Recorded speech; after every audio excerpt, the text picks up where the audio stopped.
Okay जी, बिस्मिल्लाहिर्रहमानिर्रहीम। आज हम बड़ा ही वर्सटाइल टॉपिक पढ़ने लगे हैं इंपल्स के बारे में, और हम देखेंगे कि चीजें थोड़ी सी मजीद क्लियर होनी चाहिए थी हमारी और क्लियर होंगी। इंपल्स का मतलब धचका, ठीक है।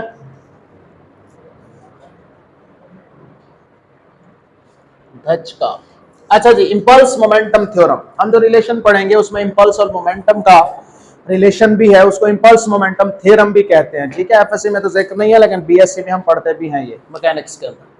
अच्छा, इंपल्स है क्या? जैसे मैंने कल भी अर्ज की थी कि मैं डायरेक्ट अपनी बुक में जो भी डेफिनेशन लिखी है मैंने वो फिजिकल सिग्निफिकेंस की बेस पे लिखी है, फार्मूला बेस्ड डेफिनेशन नहीं लिखी, ठीक है। तो इंपल्स कोई आपसे पूछे कि क्या है, तो आप कहेंगे कि quantity of change in momentum. Change in momentum जितना होगा उसको उस बॉडी में उतना ही इंपल्स होगा, उतना ही उसमें धचका पैदा होगा, ठीक है। Quantity of change in momentum of an object. अगर कोई आपसे पूछता है तो ये ना कहें कि it is the product of force and time फ्ला फ्ला, उसको कहें चेंज इन मोमेंटम की मिकदार कितनी। चेंज इन मोमेंटम ज्यादा है तो धचका ज्यादा, यानी कि इंपल्स ज्यादा है। चेंज इन मोमेंटम कम है तो इंपल्स कम है। ओके जी, कहते जी more the change in momentum more will be the impulse. Change in momentum जितना ज्यादा होगा तो इंपल्स भी उतना ज्यादा होगा। It is also measured by product of average force and the short time interval. ये चीज बड़ी इंपॉर्टेंट है, जो कि हमें पढ़ाते हुए जिस चीज को हम लाइट लेते हैं या हमने उसको इग्नोर किया हुआ है या हमने कभी पढ़ा नहीं है, इसमें जो फोर्स होती है वो याद रखें एवरेज फोर्स होती है, ठीक है। And the short interval of time delta T. तो मैंने यहाँ पे लिखा है कि इट इज आल्सो मेजर्ड, कि डेफिनेशन वही है लेकिन इसको मेजर करना हो तो एवरेज फोर्स जरा टाइम शॉर्ट टाइम ले लें तो वो इंपल्स होगा, उसको भी हम देखेंगे। It is a vector quantity, ये वेक्टर क्वांटिटी है डिनोटेड बाय आई, तो ये आई से जाहिर की जाती है, ठीक है। यहां तक किसी को इशू? अब आगे चलते हैं इसमें। ये मेरे बुक के अंदर थ्योरी वाले पार्ट के अंदर मौजूद है जो अभी मैंने चीज बताई है, और ये भी। अब इसमें देखें तो impulse is equal to force, यहां पे याद रखें कि ये एवरेज फोर्स है मल्टीप्लाइड बाय शॉर्ट टाइम। तो ये शॉर्ट टाइम है, ठीक है, और ये जो है ये एवरेज फोर्स है। और impulse is equal to change in momentum भी है, ठीक है। और चेंज इन मोमेंटम दो तरह से हो सकता है, क्योंकि मोमेंटम में एम और वी है, तो change in momentum due to change in velocity भी हो सकता है, due to change in mass भी हो सकता है। लिहाजा चेंज इन मोमेंटम को एम इनटू डेल्टा वी भी लिख सकते हैं, डेल्टा एम इनटू वी भी लिख सकते हैं। कल भी हमने मिसाल में देखा था, अगर वेलोसिटी चेंज हो रही है, एक बॉडी को आप पुश कर रहे हैं और उसकी वेलोसिटी चेंज हो रही है, तो ये due to change in velocity से चेंज इन मोमेंटम पैदा हुआ और इंपल्स आया। लेकिन अगर मास चेंज हो रहा है पहले, जिस तरह कल हमने रॉकेट की मिसाल ली थी, तो उसमें वेलोसिटी चेंज हो रही है लेकिन उसका जो पेश खैमा है वो मास में चेंज है, ठीक है। जो ही मास बर्न होता है, ठीक है, तो मास की वैल्यू रिड्यूस होती है तो वो एक्सेलरेट करता है, तो वहां पे चेंज इन मास की वजह से चेंज इन मोमेंटम और उसकी वजह से थ्रस्ट पैदा होता है और इंपल्स पैदा होता है, ठीक है। ये चीज, इसकी जो यूनिट है न्यूटन सेकंड है, वही जो मोमेंटम की है, ठीक है, किलोग्राम मीटर पर सेकंड है। एमएलटी -1 इसकी डायमेंशन है। डिपेंडेंसेस मैंने लिखे हैं कि चेंज इन मोमेंटम में डिपेंड करता है, जाहिर है जितना चेंज इन मोमेंटम ज्यादा होगा, अभी बात हुई है। इसके बाद एवरेज फोर्स, बार बार लिख रहा हूं कि एवरेज फोर्स जितनी ज्यादा होगी और टाइम इंटरवल जितना ज्यादा होगा, टाइम इंटरवल जितना कम होगा, ठीक है। टाइम इंटरवल कितना है उस हिसाब से इंपल्स होगा। अभी हम आगे देखेंगे, मजा आएगा चीज को समझने में, इंपल्स मजीद सिंप्लीफाई होगा, ठीक है। ओके जी, ओके जी, इसमें देखें, ये आप ग्राफ बीएससी में पढ़ते हैं, रेज़नेक-क्रेन बुक में भी मौजूद है, ठीक है। ये जो आप देख रहे हैं ग्राफ ऑफ इंपल्स, ये फोर्स है, ये टाइम है, ठीक है। फॉर एग्जांपल आफरीदी ने अपने बैट से हिट किया, बॉल को हिट किया, बॉल आई, इसके साथ स्ट्राइक हुई और फिर वापस चलेगी, ठीक है, किसी भी एंगल पे, किसी और एंगल पे चलेगी। तो इसके दरमियान पहले आप देखें कि वो जो बॉल है, ठीक है, बेशक वो आपको हार्ड नजर आ रही है लेकिन वो पहले इस बैट के साथ इन कांटेक्ट हुई और फिर धंसती गई, ठीक है। और इसको सही अगर आप इसका सीन देखना चाहें तो आम टेनिस बॉल जो बच्चे क्रिकेट खेल रहे होते हैं उस बॉल को देखें, तो वो जब इसके साथ हिट होती है तो पहले वो कंप्रेस होती है, फिर मैक्सिमम कंप्रेस हो जाती है, उस वक्त मैक्सिमम इन कांटेक्ट में होते हैं बैट और बॉल, फिर ये आहिस्ता आहिस्ता एक दूसरे को छोड़ते हैं और दूर जाते हैं। तो फिर क्या होता है, इस पूरे सीन में शॉर्ट टाइम, जो टाइम इंपैक्ट है वो ये है T1 से लेकर T2 तक, यहां से लेकर यहां तक कितना टाइम लगा, वो 1 सेकंड है, आधा सेकंड है, मिली सेकंड है, जितना भी। इसमें फोर्स वेरी हुई है, पहले शुरू शुरू में जब बॉल इसके साथ अटैच हुई तो फोर्स कम थी, आहिस्ता आहिस्ता आहिस्ता आहिस्ता जब ये बिल्कुल कंप्रेस हो गए तो फिर इसके बाद एक लम्हा आया जब मैक्सिमम फोर्स थी और फिर उन्होंने एक दूसरे को छोड़ा और फिर ये फोर्स रिड्यूस होती गई और यहां तक आ। अब जो फोर्स और टाइम के अंदर ये जो एरिया, ये जो ग्राफ बना है ये वाला ब्लैक वाला, इसके अंदर ये जितना भी एरिया है ये इंपल्स कहलाता है, ठीक है।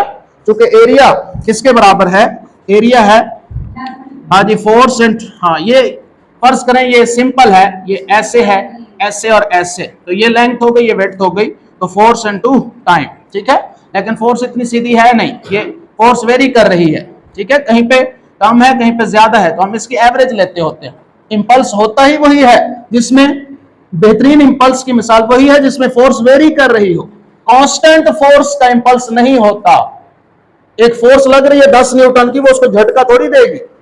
झटका होता ही तब है जब फोर्स यकदम वेरी करे। 0 न्यूटन से 2, 4, 6, 8, 10, फिर 10 से 8, 6, 4 दिन, ये अगर एक 10 न्यूटन फोर्स यूनिफॉर्म नहीं लगती रही है इस तरह, ये फोर्स जो है ये धचका नहीं प्रोवाइड कर सकती।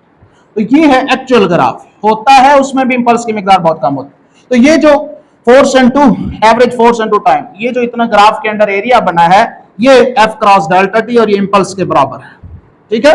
अब जरा मजे की बात देखिए, यही ग्राफ ये बना हुआ है कि इंपैक्ट टाइम ड्यूरेशन है यहां से लेकर यहां तक, ठीक है। यहां से कांटेक्ट शुरू हुआ बॉल और बैट का, यहां पे बॉल बैट को छोड़ के चली गई और इस तरह से ये ग्राफ बना।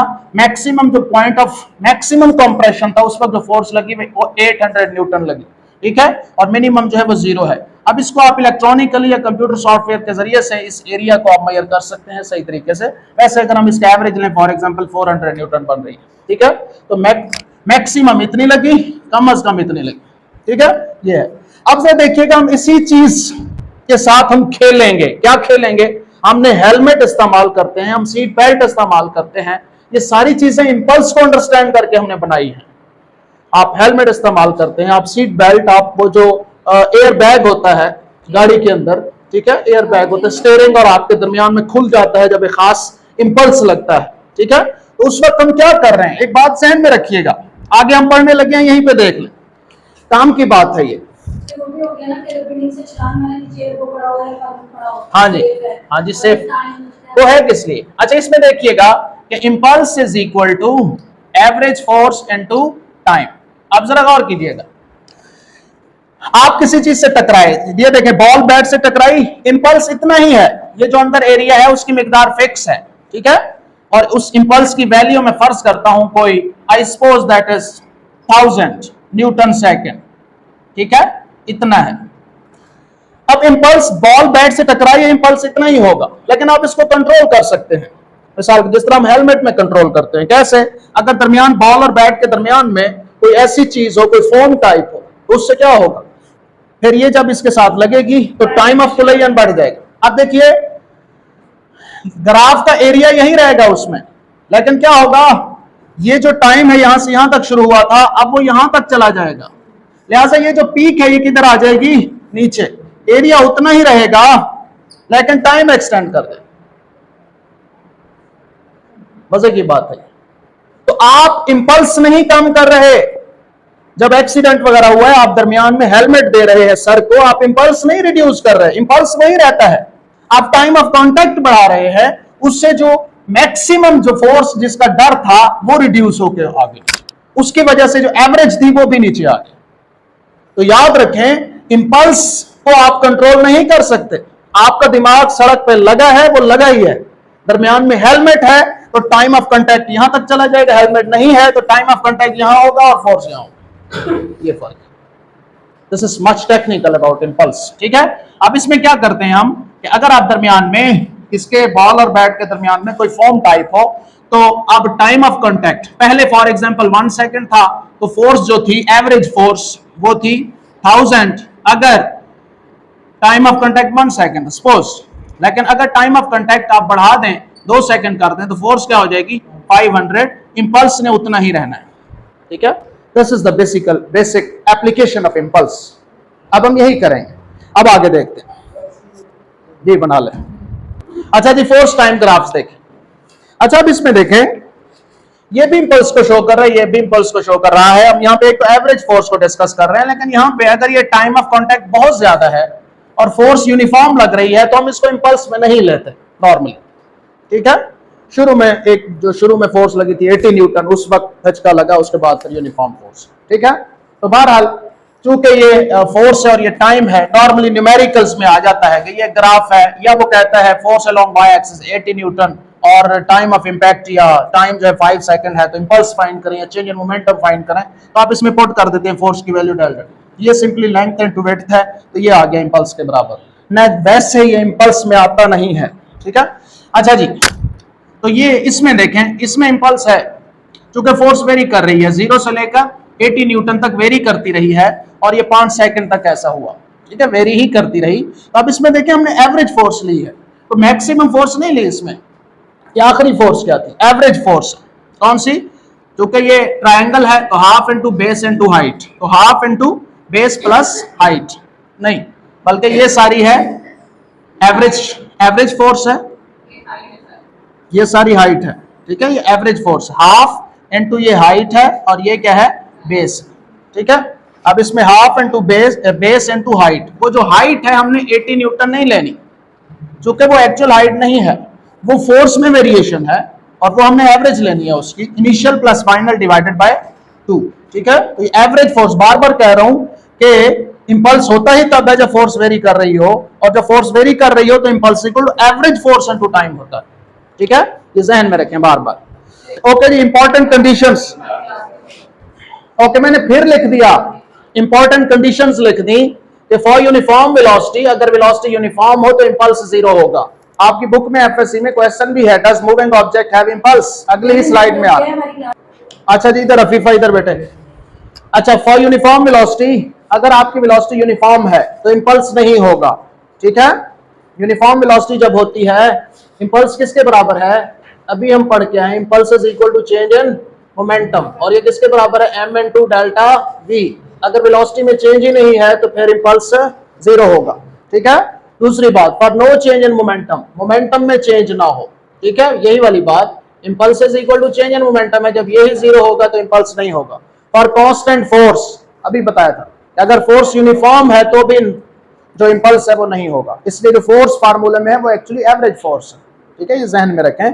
फिर से कह रहा हूं कि maximum people are not aware, इसको आप क्लियर करें अपने से।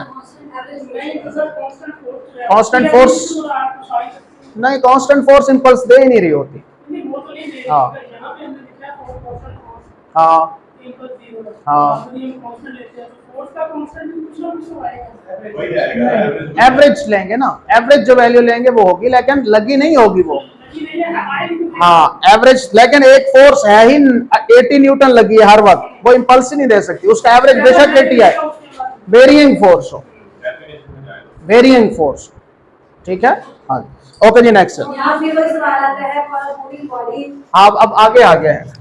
अच्छा जी, point to pointer, does a moving object have impulse? क्या एक बॉडी जो चल रहा है उसमें इंपल्स है? तो मैंने अपनी बुक में भी इसको एक क्वेश्चन के आंसर के तौर पर लिखा है कि इसके 2 पार्ट्स हैं, ठीक है। अगर वो चल रहा है और वेलोसिटी यूनिफॉर्म है तो फिर इंपल्स नहीं है, ठीक है। और अभी भी हम डिस्कस किया था, अगर v जो है वो वेरिएबल है और वो कंटिन्यूसली वेरी कर रही है, फिर इंपल्स नॉन जीरो है, यानी कि एग्जिस्ट करता है, ठीक है। तो अगर अब उसमें जो v में वेरिएशन है वो जितनी रैपिड होगी उतना ही इंपल्स की वैल्यू ज्यादा होगी, ठीक है। तो अगर वेलोसिटी यूनिफॉर्म है तो इंपल्स नहीं होगा, और अगर वेलोसिटी वेरिएबल है तो फिर इंपल्स नॉन जीरो है, यानी कि कुछ ना कुछ होगा, ठीक है। ओके जी, नेक्स्ट देखें। Your hair act like a crumple zone on your skull. तो आपका जो हेयर है, जो बाल है आपके, वो एक रफ सरफेस का एक किरदार अदा करते हैं, ठीक है। A force of 5 newton might be enough to fracture your naked school.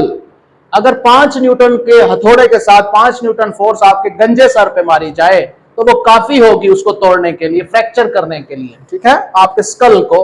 But with the covering of skin and hair, लेकिन बालों की वजह से, स्किन, हाँ स्किन प्लस बालों की वजह से, ज्यादा बालों की वजह से, अ force of 50 Newton would be needed.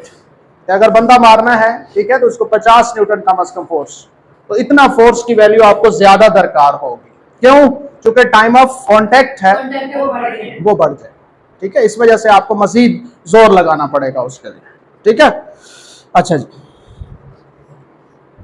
मैं जो एग्जांपल देती हूँ, कागज के नीचे अगर हम हाथ चीज रखते हैं तो वरना सर फट जाएगा, अगर बलून शुरू कर देते हैं तो नीचे जाता है। हाँ जी हाँ जी हाँ जी, टाइम ऑफ कांटेक्ट बढ़ जाएगा।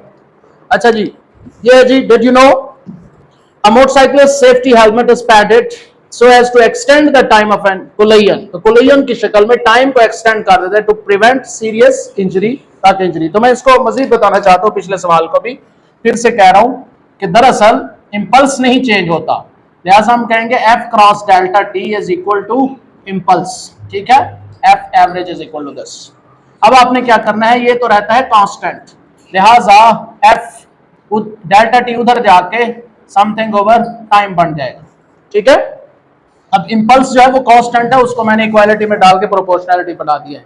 तो जब आप हेलमेट पहनते हैं, तो जब आप किसी सड़क से या किसी दीवार से या किसी गाड़ी से हिट होते हैं, ठीक है, तो वो कंप्रेस हो जाता है, उससे जो टाइम ऑफ कोलिजन था वो बढ़ गया है, ठीक है, उसकी वजह से जो फोर्स थी वो कम हो गई। आप पे जब एवरेज फोर्स लगेगी वो रिड्यूस हो जाएगी, जब एवरेज रिड्यूस होगी तो जाहिर है पीक वैल्यू भी रिड्यूस होगी। समझ आ रही है? अब इसमें क्या था, हेलमेट के बगैर आपको जो फोर्स लगनी थी वो ऐसे लगनी थी, ठीक है, लेकिन जब हेलमेट आपने पहन लिया तो ये वाली वैल्यू, अच्छा ये मैक्सिमम फोर्स थी, फॉर एग्जांपल 8 न्यूटन, हेलमेट के बगैर आपको मैक्सिमम इतनी लगनी थी, कम से कम 0 से 800 के दरमियान सारी फोर्सेस आपको हिट कर रही थी, ठीक है, लेकिन मैक्सिमम इतनी थी। एवरेज अगर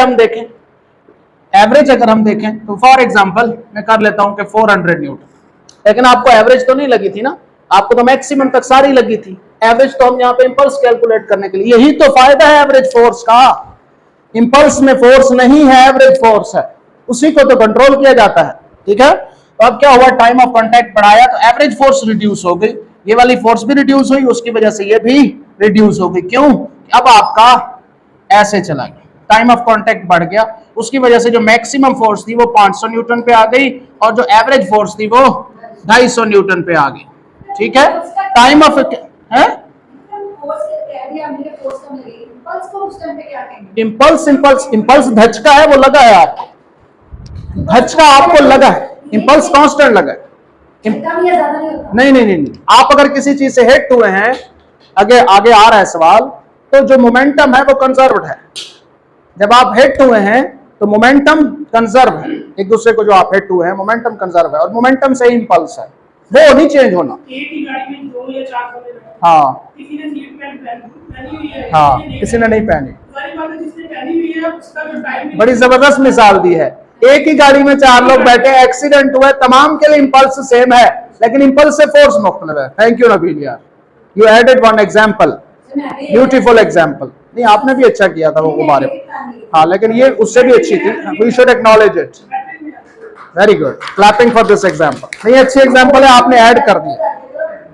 ये एग्जांपल तमाम लोग सुन ले, नबील साहब वाली एग्जांपल अच्छी है कि अगर एक कार में जा रहे हैं, अल्लाह ना करे कोई भी कार एक्सीडेंट हुआ है, 4 लोग बैठे थे, किसी ने सीट बेल्ट पहना हुआ था, किसी ने नहीं, इंपल्स सबको सेम लगा, लेकिन इंपल्स से फोर्स उसको ज्यादा लगी जिसने बेल्ट नहीं पहना हुआ था, ठीक है। जिसने बेल्ट पहना हुआ था उसको इंपल्स से फोर्स कम लगी, चूंकि बेल्ट ने उसका काफी देर तक उसको डिले कराया डायरेक्ट हिट होने से, ठीक है। ये चीज ये जहन में रखें, बच्चों को बताएं। तो टाइम ऑफ कांटेक्ट बढ़ाया है तो मैक्सिमम फोर्स भी कम हो गई, 800 से 500 तक, एवरेज फोर्स भी कम हो गई है, ठीक है। बाकी अंदर जो एरिया है वो पहले भी उतना था और अब भी उतना है, तो इंपल्स सेम। वो जब रेजिस्टेंस में आएंगे ना, वहां पता चलेगा है क्या वो, सही कह रहे हैं, उसी तरह सही है, कंट्रोलर है ये। अच्छा, ये एयर बैग भी यही रोल अदा करता है, ठीक है। एयर बैग इज नेसेसरी, उस स्टीयरिंग के अंदर होता है, स्टीयरिंग के जापानीज गाड़ियों में होता है, बाकियों में कुछ में है, कुछ में नहीं है। जब वो फ्रंट हिट होता है ना, उसमें सेंसर लगा हुआ है, कोई खास मोमेंटम से ज्यादा जो ही चेंज आएगा तो वो उस बैग को पुश करेगा, उस स्टीयरिंग के अंदर है, तो ढकना खोल के बैग, ठीक है, ओपन हो जाता है, ठीक है। अच्छा जी, ये हो गया। फुटबॉल को किक कर रहे हैं, और इसी तरह यही जो शख्स फुटबॉल को किक कर रहा है, अगर ये एक सख्त ईंट सख्ती होती है, ठीक है, यही अगर ईंट को हिट करे तो फिर क्या होगा, impulsive force उसको अधिक ज़्यादा influence जी, ये जब उसको हिट करता है, ये उसको उसी फोर्स से, एवरेज फोर्स से हिट करता है। दोनों में फर्क Time के, of contact. सॉरी, इंपल्स जो है वो दोनों में सेम लगेगा, लेकिन टाइम ऑफ contact कॉन्टैक्ट का फर्क होगा, टाइम ऑफ इंटैक्ट होने का फर्क होगा। ठीक है, इसमें ये कंप्रेस हो जाता है, बॉल फुटबॉल कंप्रेस हो जाती है, time of intact, time of contact बढ़ जाता है, जिसकी वजह से इंपल्सिव फोर्स कम हो जाती है। ठीक है, लेकिन इंपल्स उतना ही है इस केस में भी और इस केस में भी। ठीक है, इसमें ये हार्ड है, दरमियान में जो ही स्ट्राइक होगा डायरेक्ट ही हिट होगा, और इसमें जो point of sorry time of contact है वो कम है, बहुत कम होने की वजह से फोर्स बहुत ज्यादा लगेगा। ठीक है, अच्छा जी नेक्स्ट देखें। अच्छा जी, Narendra Kumar 38 page 273, a particle of mass m moving with a velocity v strikes a wall and rebounds back।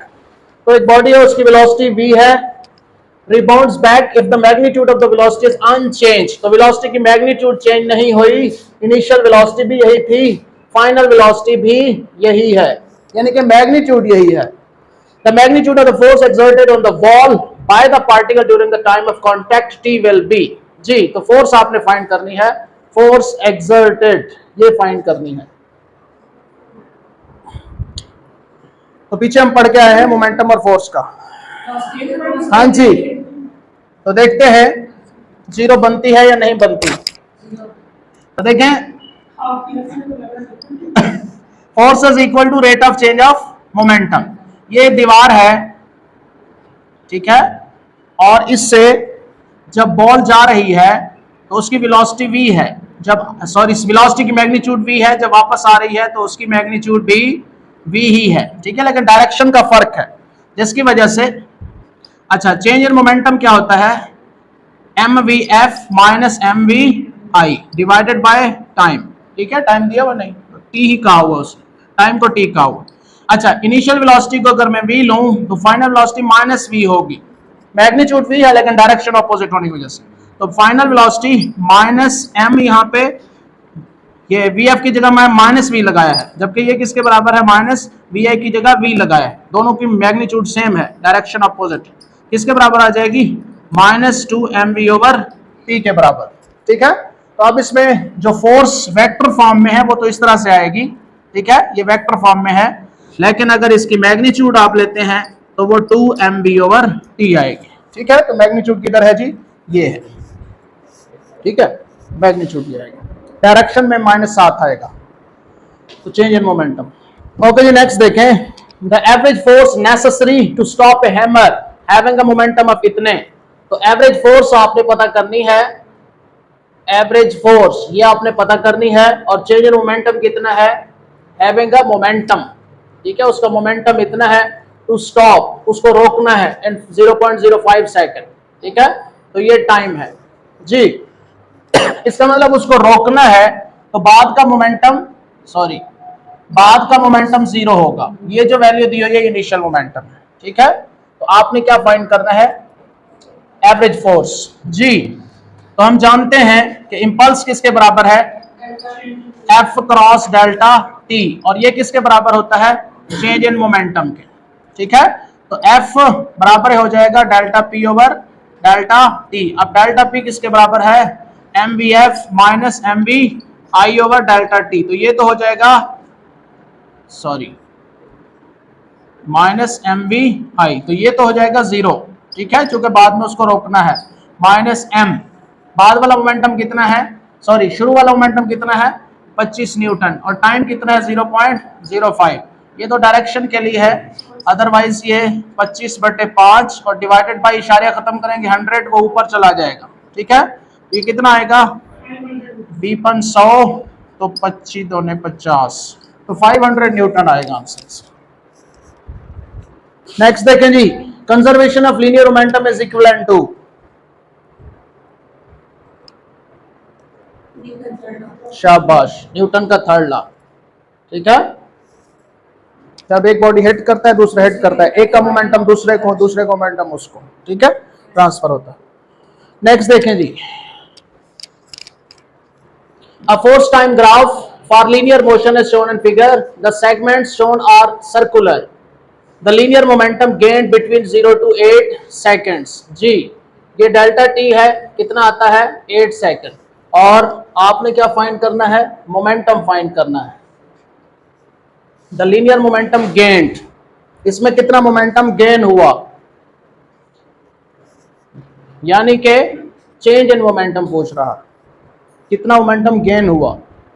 तो वाई एक्सेस पे फोर्स है, एक्स एक्सेस पे टाइम है, तो area under force time graph gives impulse या चेंज इन मोमेंटम। यस, ये हुई ना बात।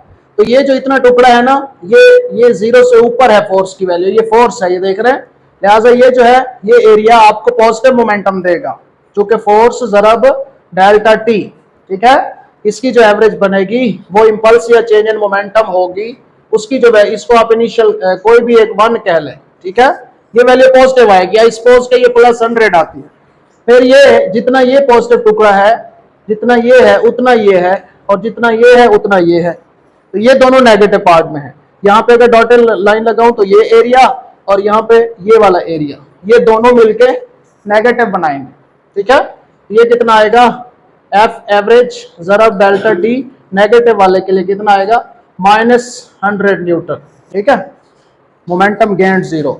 इसका जो आंसर है वो 0 आता, अगर नीचे वाला ना होता तो फिर इससे कुछ हासिल होता, वो +100 होता। हाँ जी, हाँ जी, हाँ जी। ये देखें जी, a ball is moving with momentum of इतने, एक बॉल का मोमेंटम इतना है, ठीक है, strikes against the ball at an angle of 45 degree, एक बॉल के साथ टकराती है जिसका एंगल 45 है, and is reflected at the same angle, और वापस उसी एंगल पे आ जाती है। The magnitude of change in momentum is about, तो चेंज इन मोमेंटम का मैग्नीट्यूड फाइंड करें। तो ये बॉल है, ठीक है, ये इसका नॉर्मल है, ठीक है, 45 एंगल पे ये टकराती है। अब बॉल फॉर एग्जांपल यहां से आती है बॉल, ये यहां से ये टकराती है यहाँ पे 45 एंगल पे, ठीक है, फिर ये यूं चली जाती है जी। इसमें चेंज इन मोमेंटम फाइंड करेंगे। हाँ जी, तो ये इसका इनिशियल मोमेंटम है। मैं आपको बता देता हूं कि पहले भी हम डिस्कस कर चुके हैं, चेंज इन मोमेंटम से मुराद final momentum minus initial momentum, या फिर आप कह सकते हैं फाइनल में ऐड कर दें माइनस इनिशियल, ठीक है। अब देखें, ये था आपका इनिशियल मोमेंटम और ये आपका फाइनल मोमेंटम। अब इसको कहीं पे रख के हेड टू टेल रूल लगाएं, तो ये फाइनल है, ये जो पी आई है इसका उलट कर दे माइनस पी आई, ये पी आई है इसका उलट कर दे माइनस पी, वो यहाँ पे आ जाएगा, ठीक है। तो ये पी एफ, ठीक है, ये है पी आई, इसका उलट कर दें वो माइनस पी आई होगा और उसको पी एफ के आगे रख दें। तो मैं इसी वेक्टर को उलट करके यहाँ पे रख देता हूँ, तो ये है आपका पी आई, और इन दोनों के दरमियान एंगल कितना है, हो सकता है मुझसे कुछ फर्क पड़ रहा हो, अदरवाइज ये 90 एंगल है, ठीक है। इधर भी आप चेक कर सकते हैं, वो भी आपको दिखाता हूँ। तो ये जो है ये चेंज इन मोमेंटम है, ये this is change in momentum, change in momentum है, पी एफ में ऐड करना है माइनस पी आई, ठीक है। अभी दो के दरमियान एंगल कितना है, 90। तो जब दो वेक्टर्स के दरमियान एंगल 90 हो तो उनका जो रिजल्टेंट होता है वो simply P F square plus P I square square root होता है। ऐसे ही अब किसके बराबर है, तो पहला मोमेंटम कितना था 5 का स्क्वायर प्लस 5 का स्क्वायर स्क्वायर रूट, तो 25 प्लस 25 का स्क्वायर रूट 50 का स्क्वायर रूट। तो इसको आप अप्रोक्सीमेटली कहें कि ये अप्रोक्सीमेटली 49 का स्क्वायर रूट है, तो ये 7 न्यूटन सेकंड होगा, ठीक है, या किलोग्राम मीटर पर सेकंड, तो ऑलमोस्ट ये बन रहा है, ठीक है। अच्छा, इसमें यूं भी आप देख सकते थे कि ये पी आई है, बेशक किसी को आगे भी ले जाते, ठीक है, तो भी ये एंगल 45, ये एंगल 45, तो ये चेंज इन मोमेंटम था, ठीक है। मैग्नीट्यूड में ये था, डायरेक्शन उधर ही रहने, यूं भी फाइन कंपोनेंट भी बना सकते हैं, बहरहाल this is the better way, okay. तो ये चेंज इन मोमेंटम फाइंड करना है। इस तरह के सवाल आते हैं, ओके जी।